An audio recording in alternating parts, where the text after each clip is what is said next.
Hello बच्चों, स्वागत है आपका हमारे इस प्यारे से यूट्यूब चैनल एलिट क्लासेस में।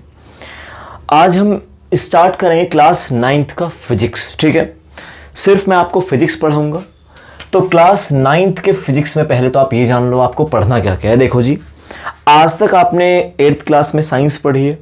8th की जो साइंस है ना, उससे बहुत अलग होने वाला है। ठीक है ना, पहली बात, आप इसमें हर चीज़ डेली लाइफ से रिलेट कर पाओगे। ठीक है ना, कुछ भी चीज़ ऐसी नहीं होगी जो आप डेली लाइफ से रिलेट कर ही नहीं सकते। हर टॉपिक रिलेट करोगे और मैं आपको रिलेट कराऊंगा अगर आप नहीं कर पाओगे तो। ठीक है ना, तो हर टॉपिक हम रिलेट करेंगे जो आप डेली लाइफ में कर रहे हो, जीवन में जो आपके हो रहा है। ठीक है, तो सबसे पहले इसमें चैप्टर है फिजिक्स में मोशन। पहली बात, मोशन क्या होता है? आप सबको इस बात का बड़े अच्छे से पता है कि जब जब आप अपनी लोकेशन चेंज करते हो या आपकी कोई ना कोई स्पीड होती है तो आप बोलोगे मोशन में है, वरना मोशन में नहीं है। मतलब कुल मिला के आपको स्पीड पढ़ना है, इसमें वेलोसिटी पढ़ना है आपको। अच्छा, एक बात बताओ, अगर मैं आपसे कहूं कि आपने कुछ डिस्टेंस कवर किया तो आप बोलोगे डिस्टेंस कवर किया, इसका मतलब मोशन में रहूंगा। तो आपको यहां पर डिस्टेंस को भी पढ़ना होगा कि डिस्टेंस आखिर होता क्या है। ठीक है, आपने मिलती जुलती कोई चीज सुनी होगी डिस्टेंस के अलावा, डिस्प्लेसमेंट। ठीक है ना, तो आपको इसमें डिस्प्लेसमेंट को भी पढ़ना होगा। ठीक है, डिस्प्लेसमेंट को पढ़ना होगा। तो कुछ स्पीड हुआ, वेलोसिटी हुई, डिस्टेंस हुआ, डिस्प्लेसमेंट हुआ, और क्या? देखो, मैं आपको सिर्फ चैप्टर का नाम बता के आपको सारा एक्सप्लेन नहीं कर सकता आपको क्या क्या पढ़ना होगा, बस आपको समझा सकता हूं कि इस चैप्टर में थोड़ा बहुत क्या है। ठीक है, तो स्पीड हुई, वेलोसिटी, डिस्टेंस, डिस्प्लेसमेंट, और आपको कुछ ग्राफ पढ़ने होंगे। जीवन में तुमने आज तक ऐसे ग्राफ पढ़े नहीं हुए, गारंटी देता हूं। ग्राफ, बिल्कुल, ग्राफ का मतलब होता है कि आपको कुछ भी बात वर्ड्स में लिख के नहीं कहनी, एक लाइन के हिसाब से बतानी है आपको। ठीक है ना, एक लाइन आपको रिप्रेजेंट करेगी आप कहना क्या चाहते हो। ठीक है, तो ग्राफ पढ़ोगे आप इसमें, और इसमें पढ़ोगे मोशन का मतलब स्पीड, वेलोसिटी। आपने सुना है कि जब आपको स्पीड बढ़ानी होती है तो आप क्या बोलते हो? भाई एक्सीलरेटर दे, बहुत जल्दी करो, जल्दी करो, मतलब एक्सीलरेशन। क्या पढ़ोगे आप इसमें? एक्सीलरेशन भी पढ़ोगे। ठीक है, अगर एक्सीलरेशन पढ़ोगे तो ब्रेक लगाना भी पढ़ोगे, दैट इज कॉल्ड रिटार्डेशन या डी एक्सीलरेशन। ठीक है ना, मतलब कुल मिला के पहला चैप्टर मोशन है, और आप सिर्फ और सिर्फ चलना, रुकना, भगना, दौड़ना, समझ रहे हो ना, मोशन के बारे में पढ़ने वाले हो। ठीक है जी, आपने मोशन के टाइप वगैरह के बारे में नहीं बताया, जब चैप्टर शुरू करूंगा बताऊंगा तब। लेकिन मोशन बहुत तरह के होते हैं। जैसे क्या? जैसे कि आज मैं बहुत थका हुआ हूं क्योंकि मैं सुबह से चल रहा हूं। अब मेरी बात सुनना, मैंने बोला आज मैं बहुत थका हुआ हूं क्योंकि मैं सुबह से चल रहा हूं। अच्छा ठीक है, पंखा भी तो सुबह से चल रहा है। आप बोलोगे सुनो, पंखा चलना अलग चीज है, मेरा चलना अलग चीज है। तो इसका मतलब मेरा जो मोशन है उसमें पोजीशन एक से लेके कहीं दूसरी तक गई है, मतलब पोजीशन में चेंज हुआ है, लोकेशन में चेंज हुआ है। ठीक है ना, तो ऐसे मोशन को बोलते हैं लीनियर मोशन या फिर ट्रांसलेटरी। बात की बात है, बेफजूल की ज्यादा बात नहीं करूंगा तुमसे मैं। ठीक है ना, अच्छा, और पंखा कर रहा है रोटेटरी मोशन, रोटेशनल मोशन। ठीक है ना, अच्छा एक बात बताओ, अर्थ सन के अराउंड रिवॉल्व कर रही है, that is called circular motion. तो मोशन बहुत तरह के होने वाले हैं। ठीक है ना, आपको अभी मैंने 3 बता दिए कि जब कोई लाइन पे चले लीनियर कह दो। ठीक है ना, बस आसान शब्दों में लीनियर ही कहूंगा। दूसरा, कोई अपनी ही जगह रोटेट करे, मतलब घूमे, तो रोटेटरी मोशन। किसी के अबाउट रिवॉल्व करे, that is called circular motion. ठीक है, चलो, तो आपने मोशन के बारे में बहुत कुछ जान लिया कि मोशन में स्पीड पढ़ोगे, वेलोसिटी पढ़ोगे, डिस्टेंस पढ़ोगे, डिस्प्लेसमेंट पढ़ोगे, एक्सीलरेशन पढ़ोगे एंड ग्राफ पढ़ोगे। ठीक है, ओके। अब आया जी चैप्टर नंबर 2 में क्या पढ़ेंगे जी? चैप्टर नंबर 2 में पढ़ोगे फोर्स। क्या पढ़ोगे? फोर्स। जी इसमें क्या पढ़ना है? फोर्स में कुछ पढ़ने की चीज़ है। फोर्स हमें तो लगानी आती है। फोर्स कैसे? ले ऐसे लगा दी या ऐसे लगा दी, फोर्स तो फोर्स है। आपने बोला इसका मतलब किसी भी तरह का पुश या पुल जो होता है वो आपकी फोर्स होती है। ठीक है ना, बिल्कुल होती है।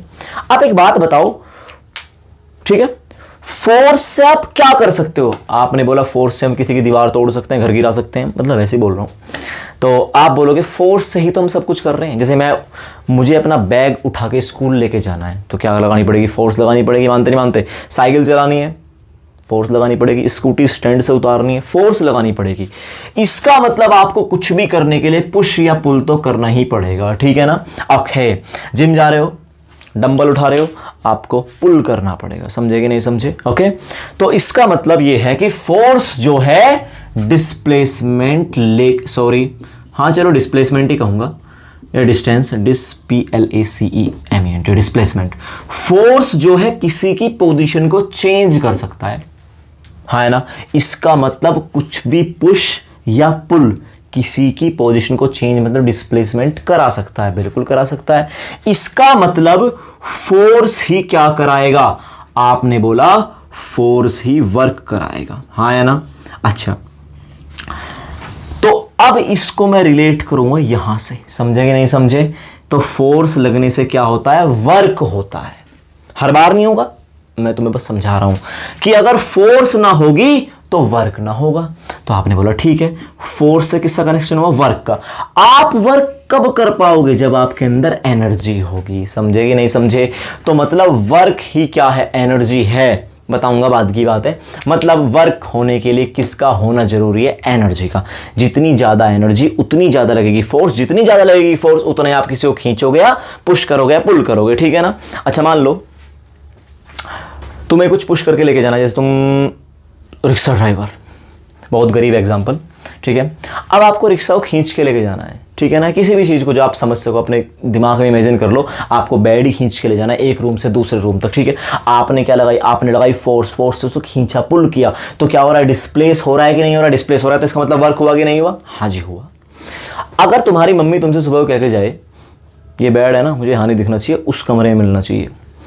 अब सुनना, बड़े आज्ञाकारी बच्चे, तुमने खींच के उस कमरे में दूसरे में लेके चले गए। तुमने कहा, तुम्हारी मम्मी ने आएगा, बेटा आज तो तुमने बड़ा काम करा, बहुत मतलब बड़ा ही काम किया, तो ठीक है। वर्क हुआ कि नहीं हुआ? किसकी वजह से हुआ?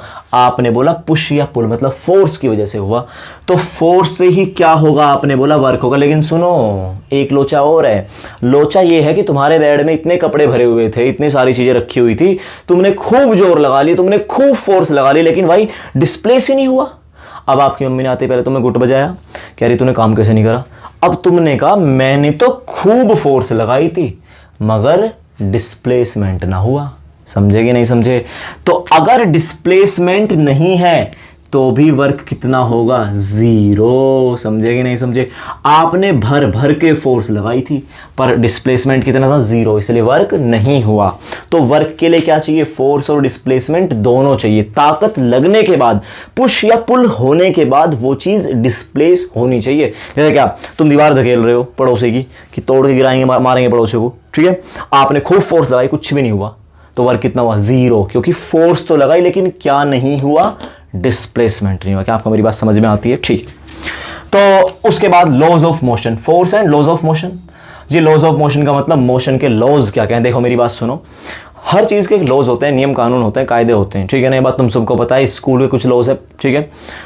हमारा जो पूरा कॉन्स्टिट्यूशन है पूरा लॉज कानून से ही भरा पड़ा है, ठीक है। कहीं भी जाओगे, किसी दूसरे प्लेनेट पे भी जाओगे, वहां के भी कुछ ना कुछ लॉज होंगे, ठीक है। तो इसी तरह से मोशन के भी कुछ लॉज हैं, कुछ नियम कानून हैं। आपको मोशन को समझने के लिए उसके नियम कानून पता होना चाहिए, ठीक है। ओके, ग्रेविटेशन क्या होता है? जी, सेब गिरा पेड़ से लगा खोपरिया में, तो आप बोलोगे ग्रेविटेशन का मतलब है कि हम उछलते हैं और नीचे वापसी क्यों आ जाते हैं, ठीक है। ऊपर जाएंगे तो क्या ग्रेविटी कम होगी, ज़्यादा होगी, समझ रहे हो ना। और अर्थ के अंदर चले जाएंगे, ग्रेविटी सेम या ज़्यादा, मतलब कुल मिला के अर्थ जो अपनी तरफ को किसी को खींचती है, ठीक है ना, उसके बारे में पढ़ेंगे ग्रेविटेशन चैप्टर में। ओके, अब बात आती है, वर्क एनर्जी तो हो ही चुका, उसके बाद बात आती है साउंड की। आपको सबको आ रहा है ना साउंड क्लियर? ठीक है। साउंड एक तरह की वेव होती है और वेव करती है मोशन। वेव में क्या होता है? मोशन। तो कुल मिला के हम यहां पे भी क्या पढ़ेंगे? वेव का मोशन। तो बोलेंगे वेव मोशन। देखो रिलेट करता हूं, चैप्टर नंबर 1 क्या है? मोशन। दूसरे ने क्या लगाई? फोर्स। फोर्स ने क्या किया? डिस्प्लेस। डिस्प्लेस से क्या हुआ? मोशन। समझे कि नहीं समझे? अरे फोर्स से भी तो मोशन ही आ रहा है ना। जैसे मान लो तुम और तुम्हारा दोस्त स्कूटी पे जा रहे थे, अच्छा ठीक है, अब हुआ पेट्रोल खत्म हो गया रास्ते में। अब उसने कहा देख भाई एक काम करते हैं, देख थोड़ी देर मैं बैठूंगा, तू पीछे धक्का लगाइयो, फिर 100 मीटर बाद तू बैठियो, फिर मैं धक्का लगाऊंगा। ये डील हो गई तुम्हारी, ठीक है। तुमने कैलकुलेशन कर ली कि 50-50 हम कर ही लेंगे किसी तरह से भी। अब एक बैठ के दूसरा क्या कर रहा है? पुश कर रहा है। उस पुश करने से क्या आया? आपने बोला उस पुश करने से मोशन आया, समझे कि नहीं समझे? तो सेकंड चैप्टर में भी क्या पढ़ना है? मोशन ही पढ़ना है, उसके मोशन के लॉज पढ़ने। तीसरा है ग्रेविटेशन। ग्रेविटेशन का मतलब भी तुम्हें एक बात तो मोशन से ही रिलेट करूंगा इसको मैं। जैसे मैंने कोई पत्थर ऊपर फेंका, हाँ, वो कितनी देर में वापसी आएगा? ओके, ठीक है। मैंने ऊपर को 20 की स्पीड से फेंका, कब वापसी आएगा? मैंने इतनी हाइट से कोई फुटबॉल में लात मार दी, वो कितनी देर बाद नीचे आए गिरेगी? समझे कि नहीं समझे? मतलब मोशन ही है देखा जाए तो, ठीक है। उसके बाद आता है वर्क एनर्जी। वर्क करोगे तब करोगे जब कुछ, कहते हैं ना, एक फली से दो ना करी है, एक तिनका यहाँ से उठा के यहाँ नहीं रखा। इसका मतलब डिस्प्लेसमेंट होना चाहिए, मोशन होना चाहिए कि नहीं होना चाहिए? तो आपने बोला हाँ, वर्क में भी मोशन तो जरूर होगा। एनर्जी ही वर्क है, क्योंकि एनर्जी होगी तभी वर्क होगा। उसके बाद साउंड भी। साउंड क्या है? साउंड जो ट्रैवल करता है। साउंड क्या करता है? ट्रैवल करता है। जैसे मेरी आवाज़ तुम तक जा रही है, पक्का जारी होगी, तो आप बोलोगे हाँ जी, मोबाइल से चली थी, मोबाइल से चल के मेरे कान तक पहुंची, और मेरी मम्मी बराबर में खड़ी हैं, वो भी सुन रही हैं। आप बोलोगे इसका मतलब साउंड वेव जो है, साउंड जो है ट्रैवल करता है किसकी फॉर्म में? आपने बोला वेव की फॉर्म में, तो है तो भैया मोशन ही। तो देखा जाए तो क्लास 9th में तुमको सिर्फ क्या समझना है? आपने बोला जी हमें सिर्फ मोशन समझना है। समझ में आया? और उसके बाद जब क्लास 11th में जाओगे, बिल्कुल सेम चैप्टर तुमको मिलने वाले हैं। आधी से ज़्यादा किताब इन्हीं चैप्टर पे बेस्ड है। जिनको ये बात समझ में आएगी, क्लास 11th उन्हीं को समझ में आने वाली है, वरना बिल्कुल नहीं आएगी। तो 9th क्लास आपका बेस है पूरे फिजिक्स का। जिसको 9th क्लास अच्छे समझ में आ गई तो समझ लो, तो समझ लो पूरा फिजिक्स उसको समझ में आ गया, ठीक है ना? तो मैं बहुत जोर लगाने वाला हूँ, जोर इन द सेंस अपना पूरी ताकत लगा देने वाला हूँ क्लास 9th के लिए। जितना मुझसे डेप्थ में हो पाएगा उतने डेप्थ में आपको पढ़ाऊंगा, ठीक है ना? उसका कारण ये है कि अगर आपका बेस, आपको फिजिक्स अभी से समझ में आ गया ना, फिर आपको जीवन में कोई दिक्कत नहीं होने वाली। लेकिन अगर फिजिक्स अभी समझ नहीं आया, भाई साहब समझ में आ नहीं सकता, खूब जोर लगा लियो। मतलब जोर ज़्यादा लगाओगे तो आ जाएगा, लेकिन आपको बिल्कुल ज़्यादा एफर्ट डालने की ज़रूरत है नहीं। बहुत टाइम है, 9th क्लास बहुत बड़ी है, पूरा 1 साल मिलेगा। चैप्टर मात्र 5 है फिजिक्स के। मैं इस फिजिक्स की गारंटी लेता हूँ, फिजिक्स तुम्हारा लाजवाब करवा दूंगा। लाजवाब, हाँ लाजवाब, ठीक है ना? लाजवाब करवा दूंगा, बेहतरीन, बिल्कुल ओके। तो चलो जी, ये था पूरे फिजिक्स का क्लास 9th का इंट्रोडक्शन। अब हम नेक्स्ट लेक्चर में करेंगे chapter number 1 motion start. Motion के लगभग 20 लेक्चर लूंगा मैं, ठीक है ना? और हर लेक्चर की लेंथ लगभग 20 से 30 मिनट रखने की कोशिश करूंगा। एक भी दिन मिस नहीं होगा क्लास में, ठीक है ना? डेली लेक्चर अपलोड होगा, टाइमिंग आपको बता दी जाएगी, और या फिर एक दिन देख लेना किस टाइम अपलोड होगा, उसी टाइम डेली अपलोड हुआ करेगा। आपको मैं गारंटी देता हूं, ट्यूशन वगैरह लगाने की कोई ज़रूरत नहीं पड़ेगी। आप फ्री ऑफ कॉस्ट यूट्यूब पे बेहतरीन से बेहतरीन कंटेंट दूंगा आपके लिए मैं, ठीक है? तो भाई ख़त्म करते हैं आज की क्लास यहीं पे। Okay bye and thank you.